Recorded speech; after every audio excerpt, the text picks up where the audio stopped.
Welcome to The Wanderer's Compass, a Big Blend radio travel podcast featuring Joelle Machia and Ryan Slough. So everyone, it is time for our Wanderer's Compass podcast here on Big Blend Radio. And what's so exciting about today is that Ryan and Joelle are in Turkey. And so we're actually recording this in May. While they're there, they're about to fly home. And we thought, let's capture this experience while they are there. So I'm going to start out. Joelle, how are you? I'm doing well. How are you, Lisa? Doing good. A little jealous from everything I've heard about you guys having this trip and following you on social media.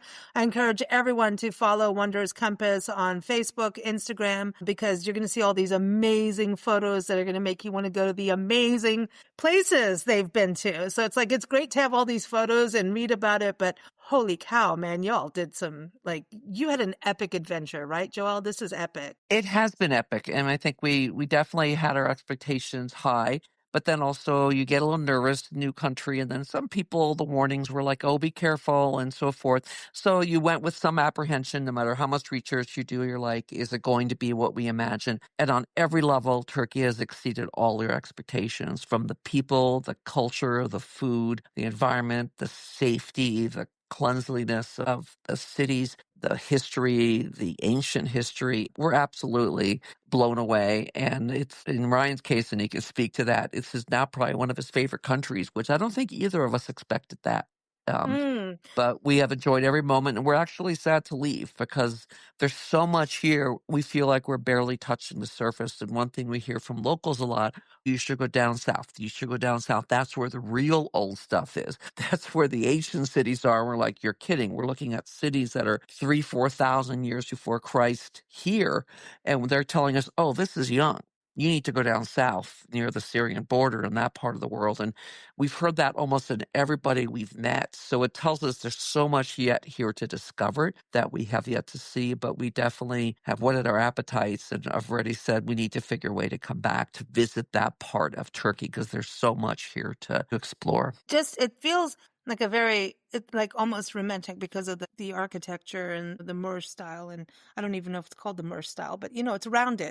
Everything's round, and that makes me feel comfortable. I don't like squares and boxes too much.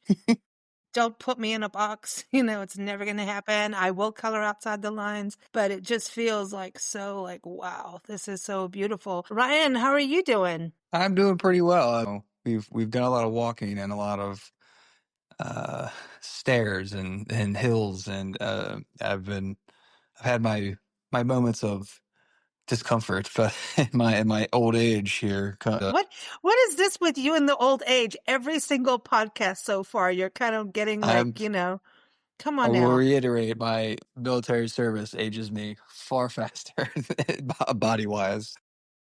It's funny, but it's just, so this has become like a favorite country. What is it for you? Is it the architecture, the people, all of it put together? What's going on for you that you're like, wow? Yeah, I mean, I think a lot of it's just the amount there is to see and the amount of history, and a lot of it's just been a huge surprise because, like she said, you get a little apprehension every time you go to a new country.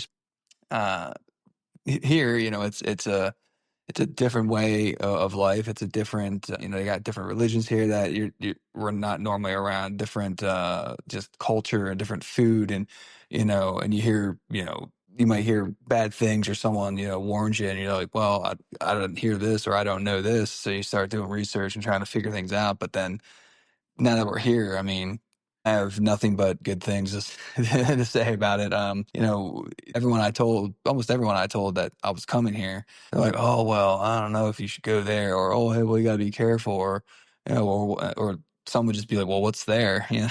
And even with all the research that we did coming here, and it didn't even do it justice. And I mean, we've been here this whole time, but 2 weeks now, and we have a few days left, and we've barely scratched the surface in all the places that we've been. And I mean, just the people, the hospitality, the culture, the food, just finding these little things everywhere you go, every kind of turn and alley you walk down. It's been pretty fantastic, and to see and to start learning and putting in place the history and all the way back from early Christianity, and then you go the Romans and the Persians and the Ottomans and the Byzantine Empire before that, so and just realizing the amount, and that's just that history, and there's so much that predates that, all the way to like Neolithic, I think, and Bronze Age, and way back. So it's just the amount to take in. I mean, just from Istanbul alone was like, it was hard to process how much. I'm like,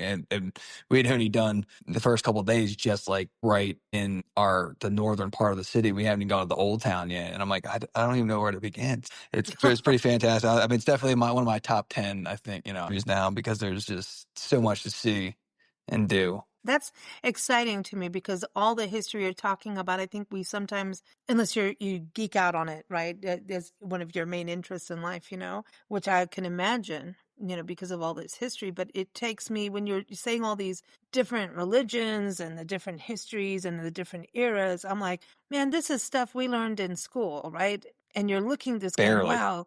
Yeah, barely though, right? Yeah. And I remember with Troy and yeah, then didn't they have everybody was shoved in the horse thing, and then everybody got out of the horse and attacked or something? I don't know. Yeah, There and I was, mean, yeah, it's yeah.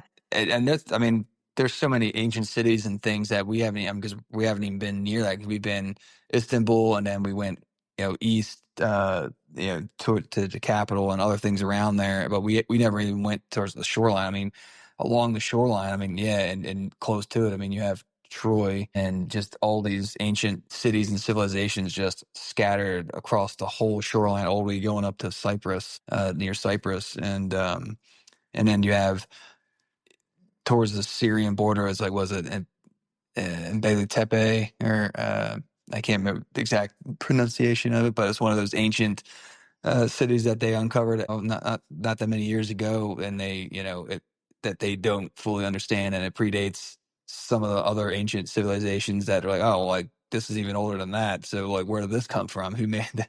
So I mean, we've just barely scratched the surface of any of this, and there's so much more that you could just branch out to and explore. So I'm looking forward to planning a trip in hopefully not too distant future to come back and explore those ancient cities and see a whole, another world and time period, really.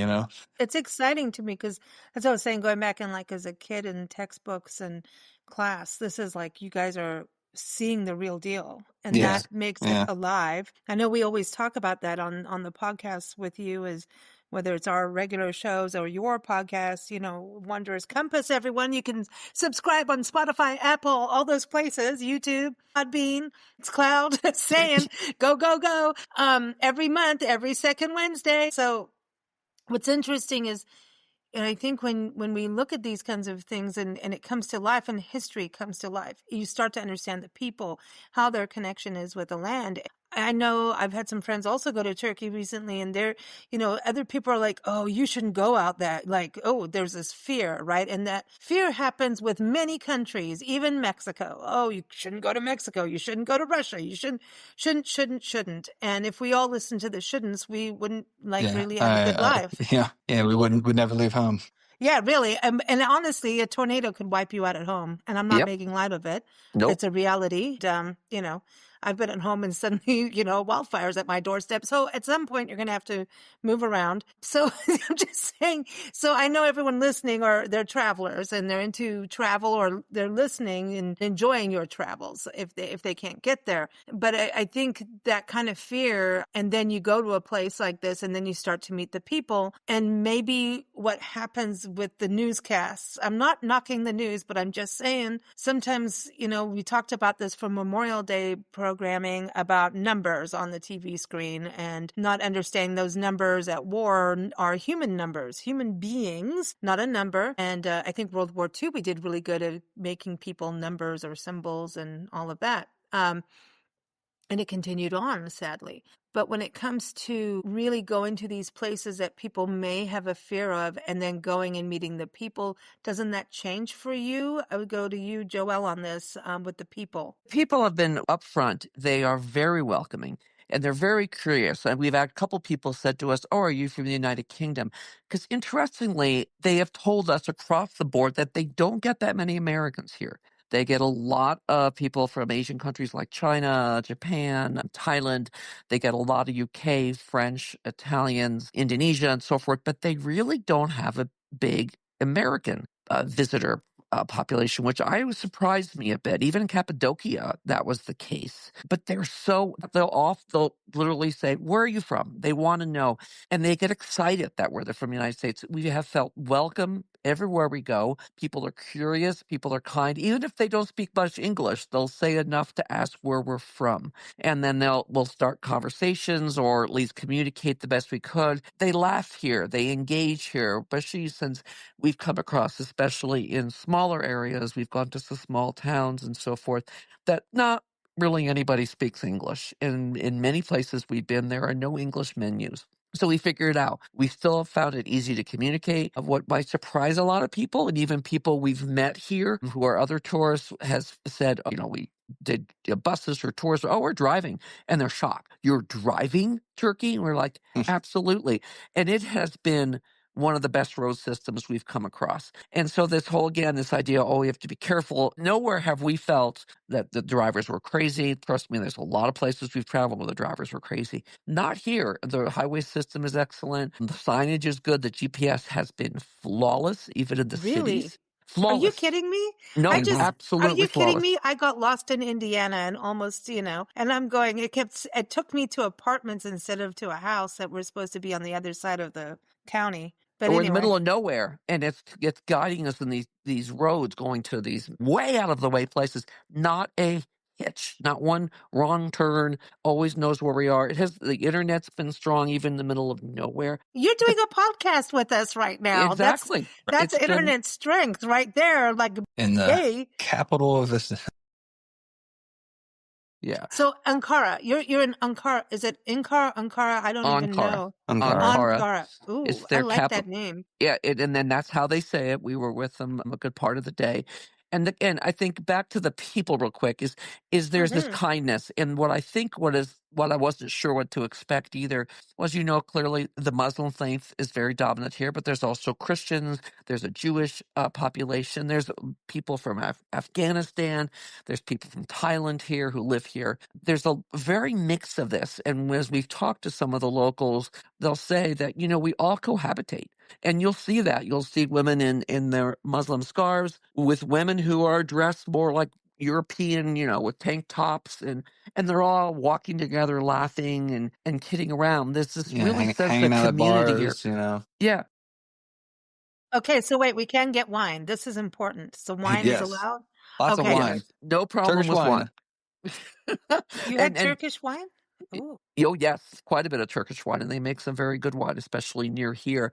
But, even last night we were walking around on Car in their famous street that people are drinking publicly. And people look, again, if you didn't know better, you think you were in Paris in the sense of how people are dressed and relaxed and music blaring and a big dance, to rock music, not, to just Turkish music. And it's just they all seem to cohabitate. It's like, oh, yes, you have this end here, then you'll hear the call to prayer, in the streets. But in I the love that. meantime, I do too. I've gotten to the point, oh, the call to prayer again. But then at the same time, you see, people walking around drinking a beer.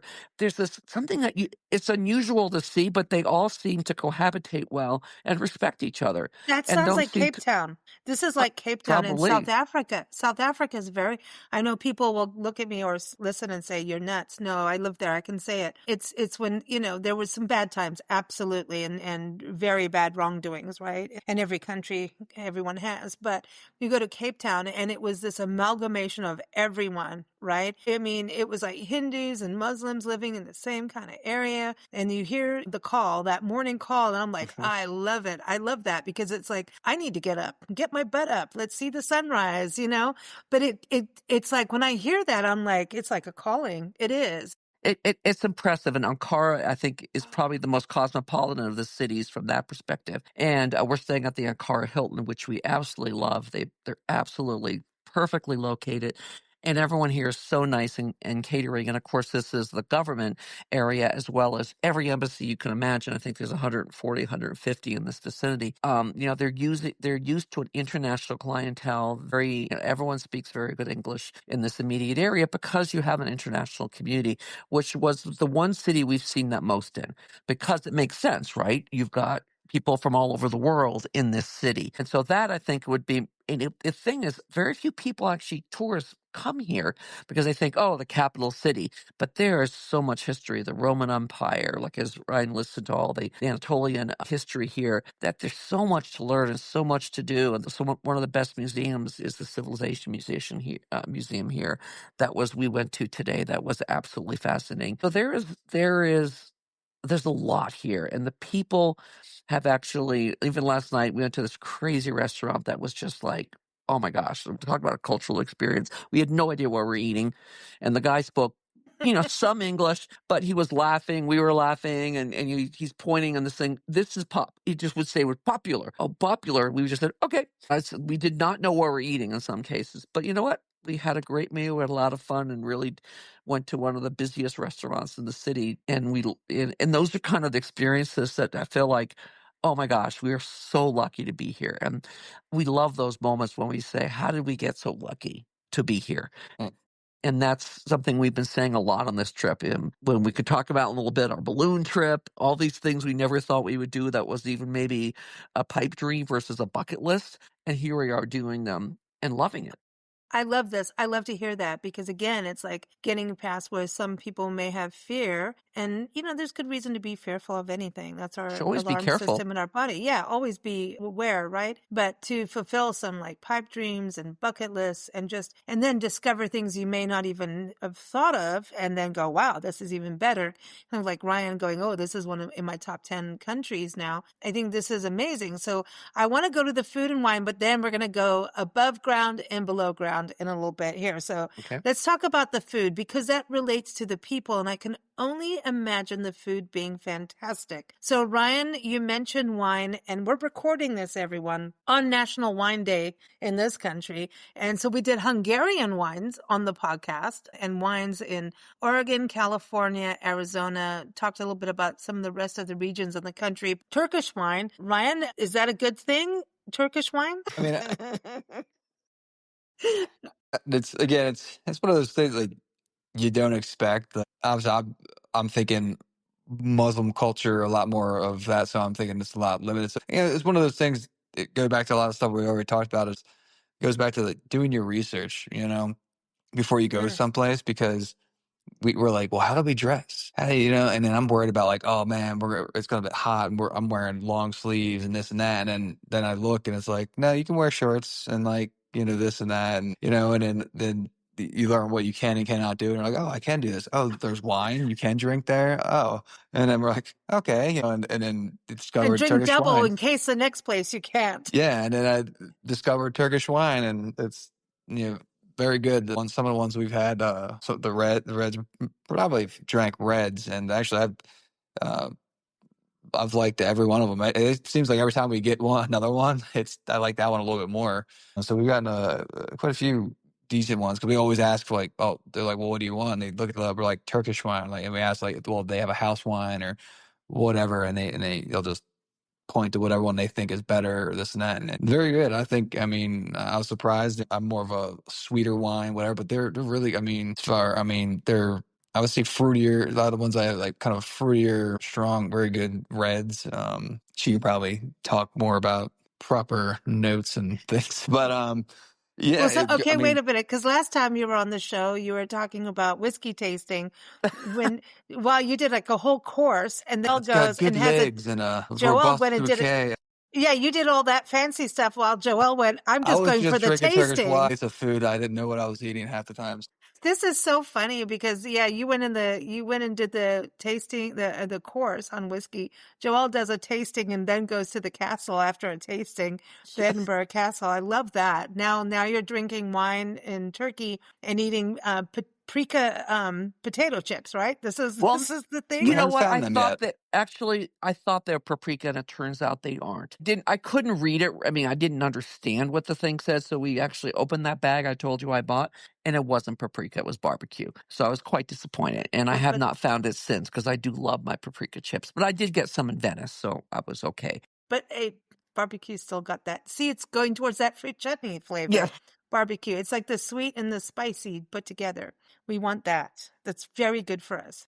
For wine, we've learned that this is a big wine region. As a matter of fact, when we did a tour, when we actually visited an underground city, which comes from 400, 400 AD, they had all these wine vats. Wow. They were making wine down there in that city. And the Gordian ancient city that we went to that dates back 3 to 4, maybe 1,000 years before Christ, that are vineyards. So, and right now that is the area of vineyards. And actually Ankara, until this became the capital city where our hotel right now is, the Hilton, is actually, we're all vineyards. So there's a lot of old history, and we've had some reds, whites, rosés. What's surprising to us, and we could quickly just mention this in general, the cost here to us seems incredibly reasonable, especially if you're used to traveling to Western Europe. Unbelievable. We go to these restaurants, and sometimes some very nice restaurants, and we're paying $35 for a whole bottle of wine. So, there's some on there that are 40, 45, but in America or in most places, you can't get a restaurant bottle of wine for under 60 a lot of times. Right. And things are very well priced. Their wines are well priced, but they're good. And we've enjoyed them, and they're, very proud of their wine culture. But I historically didn't know there was that much. But the one biggest winery in Turkey is exactly the family that owned the land that this hotel is on. They continue to still be, and they are the ones that are marketed in the United States. So we will actually go seek those when we get back, because I am curious. Regretfully, we bought so many other things that we're not going to have room to bring back any wine. But we can go look for it. Right? But that's the hard thing. Yeah, I know. And what's going to be so interesting with you both is you come home, and I'm so glad we're catching this as you're there. You've got that excitement of being in a place that's just amazed you.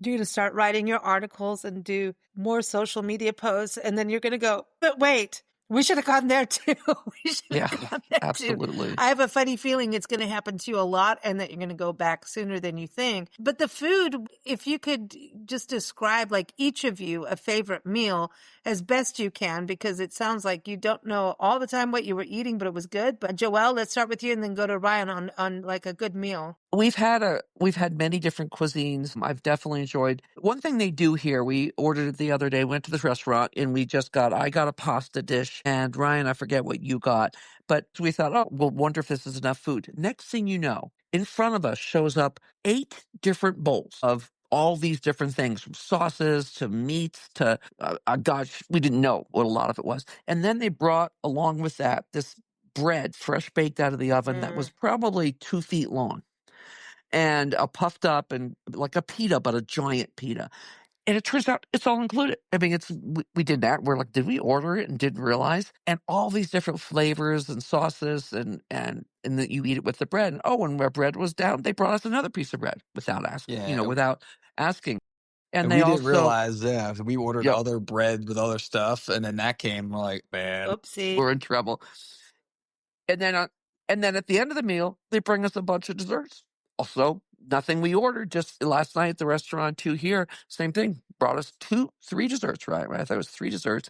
And then also tea and coffee, which is also always included. So the kindness is always as if there's some level of gifting going on while you're eating, that they're always surprising you with things. That seems to be what I'm enjoying the most about the food, that being able to try so many different things that I otherwise wouldn't know to order and just experience it. Clearly, you don't see much, obviously, pretty much any pork here, but there's beef and lamb. Lamb is big. And last night we've had multiple times lamb that we've enjoyed a lot. Kebab is the biggest thing, but I'll let Ryan talk about that because he loved that more. Kebab here is I'm there. everything. Smothered in butter, you get this kebab on this bread, and then they come with a melted pot, literally a pot with melted butter, and just pour it over everything. No way. We've had some crazy meals that way. They love their potatoes. They love their vegetables. They have tons of fresh fruit. They make gorgeous salads. French fries. They love their French fries, and they make great salads. Really good salads. But one of my Wow. favorite things, because I'm weak for this stuff, is, and I'm not a dessert person, but I love baklava. And we've had some really good baklava. That's been sort of some of the highlights. But you know what surprised me? I think I've enjoyed the most. We got it on day one and we get it multiple times a day. Turkish coffee. Absolutely loving Turkish coffee. And it's just, I don't know what makes it so good. And, the way they cook it in the sand, they make it in the sand and pour it in these little cups, always served with some water on the side, and Turkish delights. Pretty much every time we've had coffee, they charge not much for it, not even $1 sometimes. And then you sit there and you get a Turkish delight and you get a thing of water. Those simple things have brought me joy to the point that we go through the day. We were out today getting sort of a tour, and we had coffee twice, 3 times, right? Ryan, I can't remember how many times Ooh, even we had it. this Yeah, is it's my probably kind three of times. culture. Yeah. This is my kind of lifestyle here. Coffee, wine, Turkish delight. Because when we lived in England, Turkish delights were Tea. part of all part of life. I've never seen it anywhere else. I think in South Africa we did it too, Turkish delights, but I haven't heard anyone talk about it in like that. I mean, I almost like fell off my chair when you said Turkish delights. I'm like, I didn't even think of it. You're in Turkey. I never thought of. I just didn't. And they Wow, serve how it with cool! coffee. So when you get a Turkish coffee, almost every place gives you a Turkish delight with it. I need that now. I need that. Well, you guys have me amped up. I'm like, you're in Turkey, you're there, you're doing all this stuff, and I'm all jealous, and I'm like, "Ugh, let's go. But I mean, Turkish delight and coffee, and Turkish coffee, like real Turkish And it is coffee. a coffee, it is a cafe culture here. There's cafes everywhere, and everyone's getting Turkish coffee. And you can see little people do little stands with just a handful of things, but they've got their hot sand to make Turkish coffee. And they always say, what kind of sugar? And you either do, none, medium, or actually, I don't know if they call it large, but it's a standard 1 cube, 2 cubes that they put in while they're Yeah. making you're boiling it in the sand, and it's fascinating. So that's, I think, some of the most fun things I've had with food. The bread is good. It's just, I don't know. The way they serve it, it's fast. They don't tend to have long meals. They serve food very fast here, but it's very fresh, and they definitely like their hummus and their yogurt. Everything has yogurt. Mm. That yogurt's a big one here. But Ryan could talk about the kebabs because Yeah, I think let's that hear. was I one want of to hear his about the favorites. kebabs. I grew up eating kebabs, and there were just there's like certain marinades that they do in the meat and the vegetables on kebabs, depending on who, what, and where, and it can change your life. Yeah. Is that? I mean, I know that sounds pretty big, Ryan, but I'm kind of right on that, isn't it? Like it will make you change how you eat. Yeah, I mean, so my vision of kebabs is like American backyard. You put a piece of pepper and then a meatball or something, and or chicken, and then like an onion, and then a thing, and that's like they don't do that. It's mainly just grilled a lot of the stuff, and Mm-hmm. or like roasted when you see how like those giant things of lamb meat that are like rotisserie and they just cut some off and make whatever they're making out of it. But I mean, a lot of those, well, pretty much all the kebabs and things like that, very savory, good, great flavor because it's you get that charcoal, flavor and open flame taste to it. Which I think is fantastic. We need more of that everywhere. And what was We'll make it happen, stat. yeah, what was the thing you said with the butter? What was the name of that? Oh, I forgot the name of it. Oh, The Iskandar kebab. it's That's the called yeah. famous one, and that's from Bursa area. Yeah, so it's a chopped up like the pita bread stuff that they make, and they chops Mm. up the bread in like pieces, and then they put the meat over top of it, the kebab meat over top of it, with like a little bit of like a red tomato type sauce, and then they'll have like a creamy like yogurt sauce on the side, and then the guy will come around with a giant bowl of boiling butter and just be like, No. "Do you want some?" Or like, "Yes," Paula or Dean has nothing Evans, on this. yes, and they just pour. Like, I A don't want to lot know of how butter. many tablespoons of butter on it. I'm like, okay, fantastic. That's something we need. Everyone needs in their life. It was delicious. Now, do you see yourself like when you go to all these countries and now you're in Turkey, now you've fallen in love with a specific kind of dish, right? When you go home, is it going to change how you cook, Ryan? It depends on how complicated it is. Like, I will start buying more lamb maybe eventually. I don't know, but I've been eating. I don't buy ground beef anymore because my best friend goes hunting and will get me deer, venison, and I just make things out of that now because it's natural. You don't have to worry about hormones or what it's eating. It's like it's out there in the wild. grass fed and all that, and it's lean and it's healthier for you and everything. But I might have to start looking up things for lamb maybe occasionally. 'Cause it's every time I think of lamb, like Joelle for Christmas and stuff, we'll get like the lamb shank, or not lamb shank, the lamb Leg of lamb. leg of Leg of lamb. lamb, yeah, or a rack of lamb or whatever. And so that's like thinking, I'm like, that's all what lamb is, and I'm like, oh, there's so much more to it than it. But it's lighter. There's something about this is just so fascinating to me because America has not done that much on lamb unless if you there's oh gosh, the name just escaped me. The Basque people in Mhm. Central California has a lot of Basque people, in Nevada. So they got their sheep and lamb food, Basque food. It's kind of for worker. It's I don't want to say peasant food. I hate that term peasant, but all of this comes from that kind of thing, living off the land and making stews and, that bread kind of thing that you're talking about. It's part of the way we are. The dishes that remain are the ones that people are just going, this is what we have where we are. And that's what I think is so important about travel is to taste the local foods because it represents the people, but it's the history of the people when you're there. Yeah. I mean, the food there has been fantastic. I mean, we've went to all these different places that they've recommended. We get the typical, Local dish. trying to get the traditional things, and for the most part, we've got everything that we need. Oh, that's another one. So there's this in Istanbul. They have these things called wet burgers, and that's interesting. They're almost what you think they are, or sounds like, but it's basically a burger, but inside of it is like the chopped up beef or lamb or whatever they make with like kind of like tomato stuff and whatever in it, and in a bun. But then they soak the bun in like this sauce, like tomato whatever type sauce, and then you put it in a wrapper and then you eat it. So they call it like a wet burger. So it's like very moist and not very big. It's probably like the size of like a McDonald's, like, dollar menu burger, not very, or a little bigger, not very big. And, I mean, we got one each just to try. And I was like, why did I get 4 of those?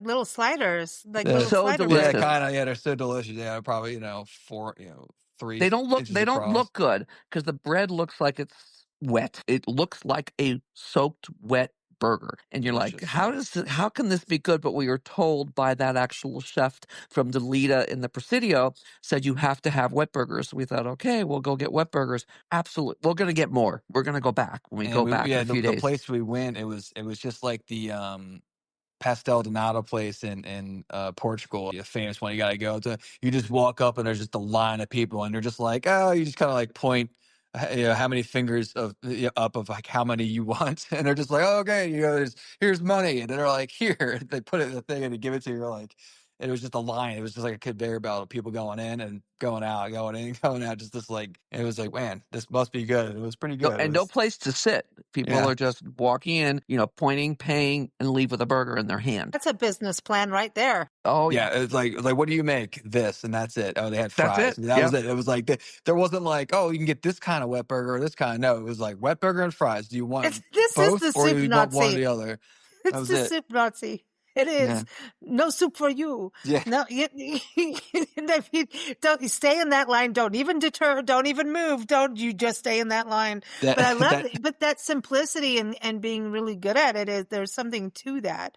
I that. have a friend who's Yeah, been in restaurant management since, he was a kid and he's retired pretty much out of it now. But he always said, if you're going to do a restaurant that actually makes money, and that you can have quality of life, you open up a burger shop. He always said this. And I used to run a burger and hot dogs on the beach with a little trolley. And I never, ever want to do that again. Because I literally almost blew everything up. So that's not a good thing. But he was saying you just open up a little burger stand from 10 in the morning till 2 to 3 in the afternoon. That's your burger time. And then you close it down and you go home. Like little chippy wagons in England. Here's your chips. That's it. That's all we do. And we're going home after that. Everybody knows it. You don't have to have this huge menu. And the bigger the menu is, the more in the hole you're going as a restaurant. So Yeah, this and is the like, harder, upkeep. and then everybody starts to go, well, now I want, when you give people decisions, it starts to get weird. And so, but this is why it works. And look at it. It's a global phenomenon with this food. And this when is it's what's interesting about that is Kondlander kebab that we had in Bursa, which is where the home of this is. They've been this one restaurant's been doing it for 150 plus years. And wow, there's probably 100 seats in that restaurant, Ryan, maybe more. It's 2 stories. It's huge. Way more than that. Constantly people constantly filing through, mostly Turkish people, and that's the only thing they make. They make nothing else. One thing on the menu, but they ask you child size, 1 time size, or 1.5 times size. And that's all it is. That's your whole decision factor, is which size do you want? And he goes, oh, you should get 1.5, which was way too much. But that's it. It came with fries. Yeah, well, yeah, it was. That was it. That was it. That was their whole menu, and dessert is included and so forth. But they're so popular, they just opened a restaurant in London, and I'm assuming it's the same thing where they just there's one choice. That's all they do. They're good at it, and the traffic was constant, absolutely constant, of Turkish people coming through to eat this. So it is very important to their culture. When we asked them when we first came here, it's like, what is your biggest? And across the board, it was kebab, kebab, kebab. Though they have many other options in their culinary, closet per se, they clearly love their kebab. Well, this is so cool. And I wanted to ask before we have to talk about the above and underground. Yes. You touched on the underground, but we'll get there. I wanted to ask you, because going to Turkey, we're so used in this country of still seeing people go through change through COVID, after COVID, right? And people, and COVID is still out in the world, unfortunately, but businesses has changed. How people do things has changed. And so, I mean, I know that these smaller, I'm not saying Turkey's small or anything, but more interactive communities like Italy. Remember Italy during COVID, they made the news more than anyone at one point, right? Yes. Of how this completely went against their culture. So was there anything that you picked up on how it affected them? Are they, we actually did talk better? to them. We just did talk to them about that because that was one of our questions when we were talking today. Actually, in Cappadocia, the person we had a long chat with too, we stayed at the Artisma Cave Suites and we talked to the person sort of running the show there. And he said basically COVID didn't affect him. But didn't shut down. The country stayed open. They really didn't have much of an issue. Tourism stopped for the most part, except they got Russians, a lot of Russians. So they did not feel COVID was from the point that he said, we really never wore masks for the practical purposes. And it didn't impact them and they didn't shut the country down. So they had a very different experience. So tourism was hurt, obviously, because they weren't getting people from China, which is a huge piece of who comes here. And Italy comes here, and France comes here, and Australia. We met many Australians here as well as UK. They couldn't come, obviously, but they said Russians came in droves because Turkey never closed. So interestingly, they had a very different experience from a perspective of COVID itself, except for the fact that so many parts of the world couldn't come to them, but they allowed people to come as long as they just tested negative. They were fine. And they talk about one guy who said, I never got it, he said, but I got my vaccinations and my mom had it several times. She did fine. So you don't hear, and you have to wonder because one thing that stands out here is it seems everybody smokes. I've never been to a country that I see this many people smoking. It's everywhere. And it's striking. It's striking, but it doesn't appear COVID from what we're hearing. And I need to do a little more medical research based on my background on that. Yeah, I know, because you're on,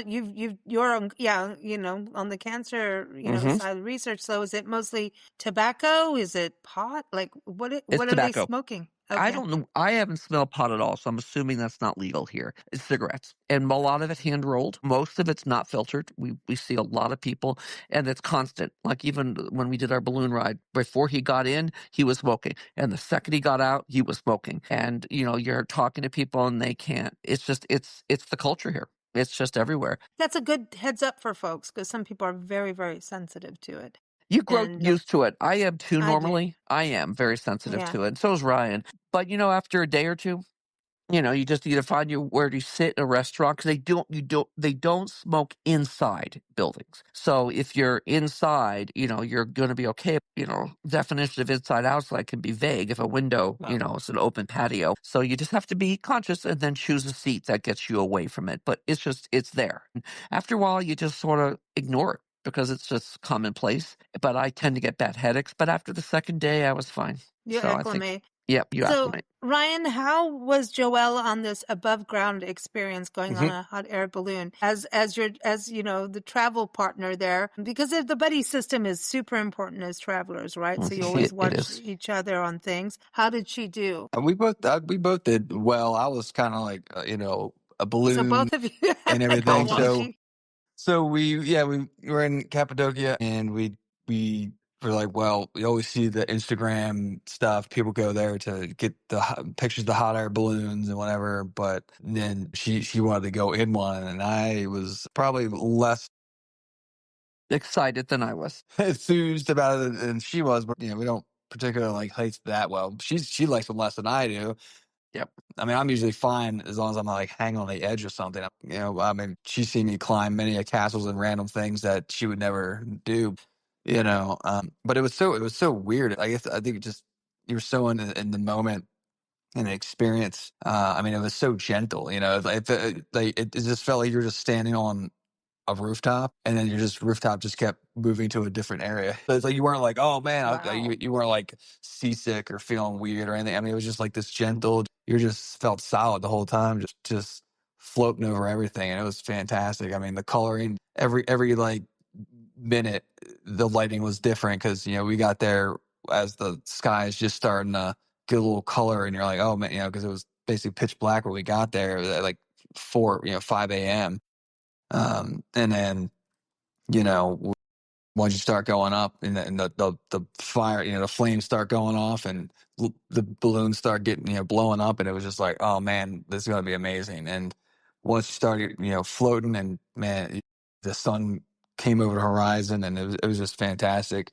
And, it was one of those things that I didn't think would be, I thought it was like, oh, it's going to be, whatever cheesy or these people, they always mess with their photos and it's not the thing. But no, it was great. I mean, uh, one of those sort of bucket list things I think everyone probably should do if like at least find a cool, a fantastic area to go. You don't necessarily have to go to Turkey to do it, but like that Well, I was have a question about this because now Nancy has done this in Kenya on a hot air balloon where she could see rhino and impala below her, like wildlife in the national park, which to me that's pretty epic, right?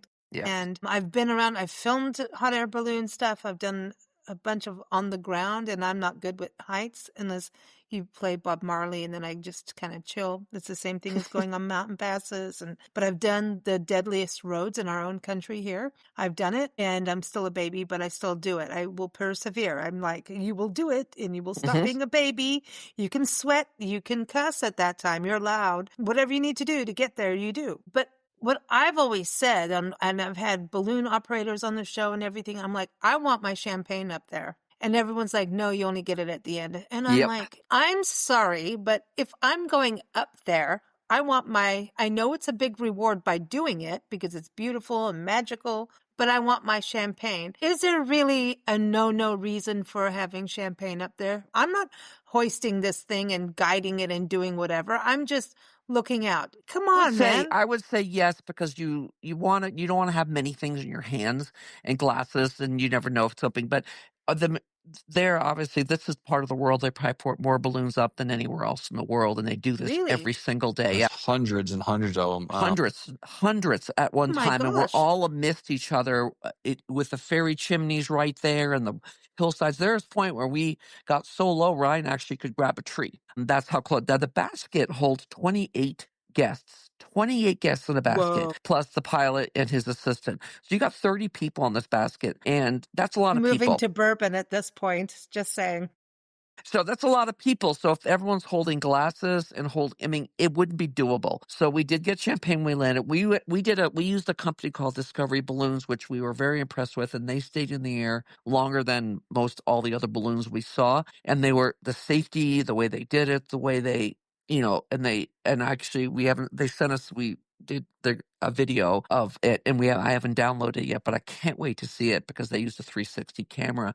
But the things we saw in the colors and the sunrise, it was worth getting up at three in the morning. Well, all of that is better than champagne. Let me just Yes, be but we did clear. get champagne when we landed, and it was in the landing. When they landed, the basket landed on top of a truck, and then they just attach it to the truck, and then we climb out. So it was fascinating, even how all that What? happened. It's Like a they, flatbed part of the truck, yeah, not Yeah, like they well, yeah, land. somebody's pickup. trailer, yeah, Yeah, yeah. I'm like, my brain went to a pickup As truck we're going, because immediately. they're constantly on the radio, yeah. they're And when constantly on the radio. Yeah, as we're descending, you see a truck pull up with a flatbed trailer, and it just pulls up. We're just like, oh, we slowly drift down, and then boom, we just bounced. We just tapped the ground a couple times, and then boom, and then it's the trailer. It's just stopped it, like it bumped the side of the trailer, and then the guy grabs the bullet, the basket, and then he'd hit the flames a couple times, or and just like sort of and flipped off, and then he just pushed it onto the trailer, and then locked it down, and they opened up the flap up top of the balloon, and it deflated, let all the hot air out, and then we just climbed out, and that was it. And I was like, wow, that was pretty smooth. I didn't think it would Well, be that's, that you easy. know what? That's very symbolic when you say they let all the hot air out. Do you feel that when you were on the actual ride looking out at all the colors and the architecture and below and the greenery and everything you're seeing, when you get off of that, like you can't really, if you've got any anger or drama or annoyances, you can't really, your hot air is gone too, right? Once you Yeah, get I mean, off. yeah, it was so peaceful. It was amazing. I mean, to be floating 3,000 feet above the ground with all these colorful balloons around you, just watching the sun pop over the horizon. I was like, that's something I never expected to do in my life. That was pretty awesome. it was amazing. That's cool. That's cool. So, Joelle, what is this underground experience? Like an underground city? Am I right on this? So Cappadocia has an enormous long history, but it's really what some people feel was the birthplace of Christianity.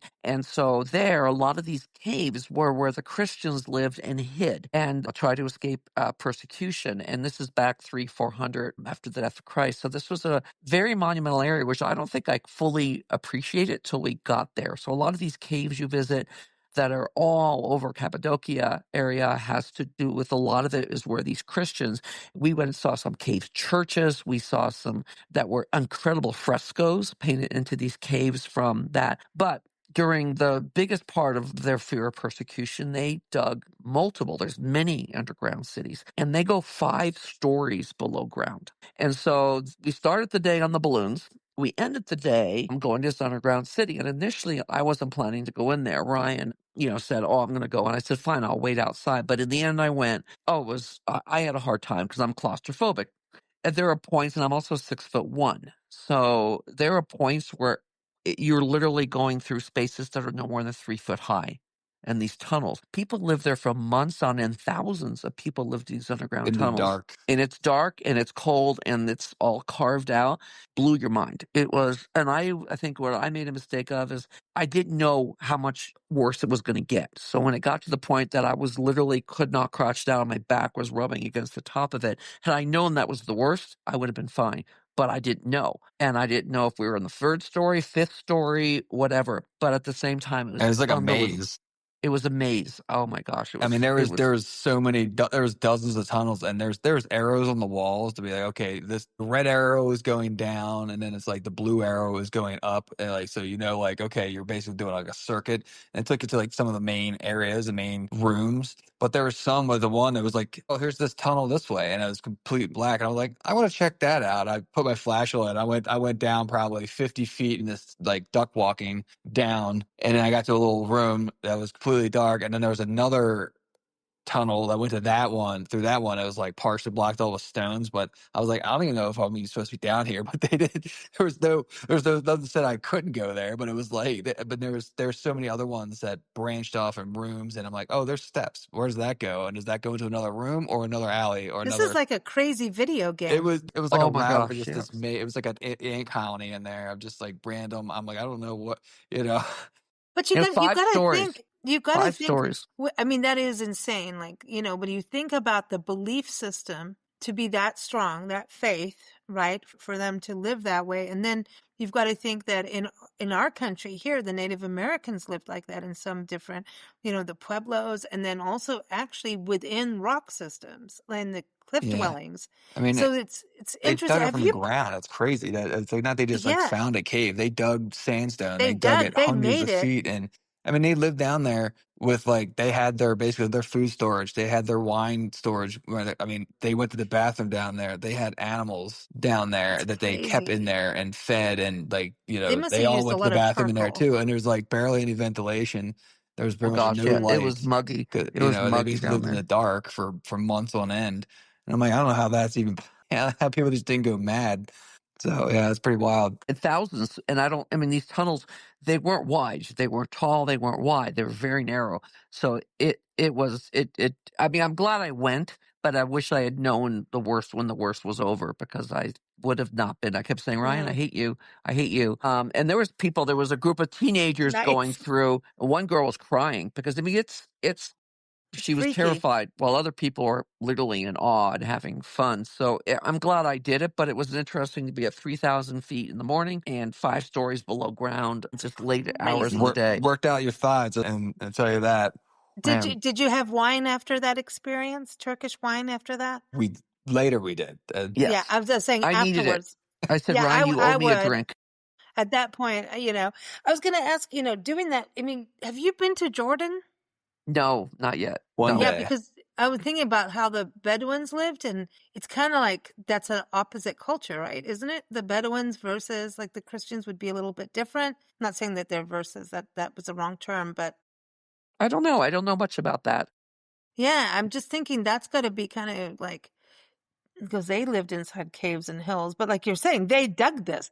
Yes. This This is was different. dug They dug it. for fear of persecution, and there were churches in there. I mean, or I should say Wow. churches. You say chapels. Like There were rooms that were shattered it in. chapels with frescoes. The amount of effort, the amount of the power of what they believed, and that's how strongly they believed that they did this to protect themselves and the faith it was. And here, of course, we're in Turkey, so there's a lot of mosques. And in Turkey, as opposed to my visit to Morocco years ago, anybody can go into a mosque here. Anybody. There's never been a mosque we can't go into as long as you take your shoes off, and if you're a woman, you cover your hair. Otherwise, we went into some beautiful mosques. We haven't yet to see the big famous one, Hagia Sophia, but then we're going to do that because it was closed when we were when the day we went up there in Istanbul.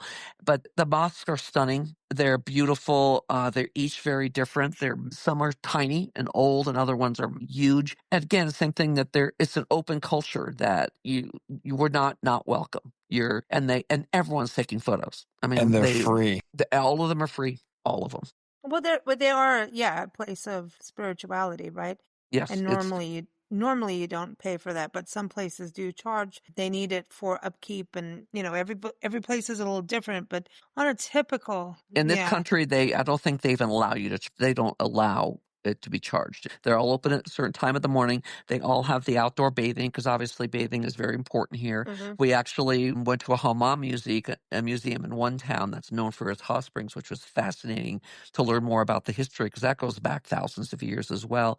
But you see all these people constantly washing themselves before they go in there. It's to the people here that matters. It's very ingrained, but it's not exclusive in the sense you're allowed to come in there and watch and be part of it. And there's every mosque we went into, they were giving out information if you wanted. They were pushing it, but you had free things you could take if you wanted to learn more about the faith and stories. And so it was very welcoming, educating, but at the same time, you could go in there and you didn't, as long as you didn't, take pictures of the people praying, you're welcome to take all the pictures you wanted. So that was really different from my experience in Morocco where no one was allowed. So I enjoyed that part because it really got both of us to see things and we're looking forward to going to even more when we go back to Istanbul tomorrow. that's exciting. I love it. In closing, everyone, go to wandererscompass.com, but also follow them on Instagram and Facebook so you can see all the social media posts. Go back in the archives. Again, we're recording this when they are in Turkey right now at the end of May on National Wine Day. May 25th. So this is airing in July. So we wanted to capture that essence of them being there. In closing, I wanted to ask each of you for a word or two that would say, this is my experience. I know it's like put travel writers on the spot. But when you think about a place, what is a word that comes to you, or a saying, or just something that encapsulates this? It's an epic adventure that you went on. So let's go to you, Ryan. What would you say is a word or two that just encapsulates it? Man, I suck, don't I? welcoming, hospitality, Wow, welcoming is just nice. history. It's surprising. I'll say in a good way I all love around. that because I know you were saying before we recorded how everything is so culturally different in each region, and that's something I know you wanted to all talk about too, man. Isn't that just the best word for? That's a wonderful word to use for a country. And I think also, So, I would think the words for me would be intriguing and mm, engaging. Sometimes you go to these places, you don't always feel welcome. We'll walk down some back streets where we clearly midnight, strange area, and no one ever gives you this look like, what are you doing here? We've walked into towns where clearly no tourists go to, little tiny places in the middle of nowhere. No one even gives you a second look. No one makes you feel, it's just the culture is like the word Ryan said, welcoming is very true here. Whether you're in a small town where no one speaks a word of English or you're in the big city, we've never felt in any place that anyone gave the sense that, oh, you don't belong here. And clearly, not many Americans visiting here, you think they may be like, oh, why are they in this town in the middle of nowhere? But you never feel that way.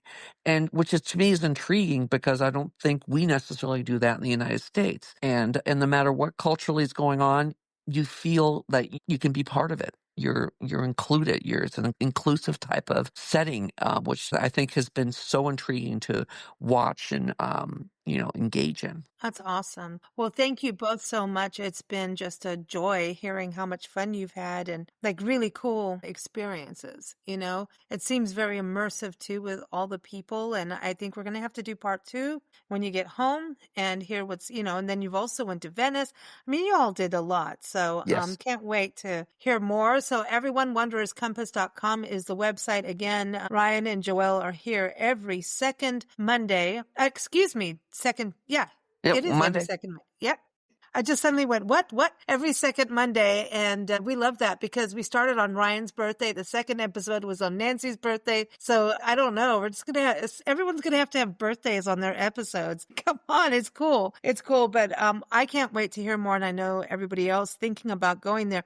It seems that Turkey, am I saying it? Turkey. Yeah, you said it right. Turkey has opened up wanting people to come. It's kind Absolutely. of they're like focused on doing that. Like they Absolutely. They're okay. putting a lot of Awesome. effort into tourism, and as we've met with some people here, that's from Cappadocia, Cappadocia, and Bursa, and Ankara, very much want to welcome tourism. They're building more hotels. The cave suites being expanded in Cappadocia, as well as we stayed at the Conrad in.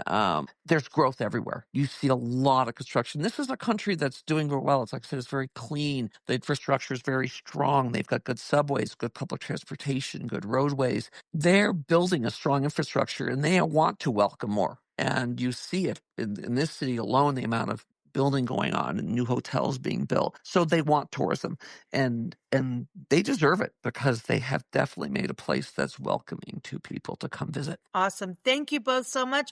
Wanderers Compass, everyone, wandererscompass.com. Go there.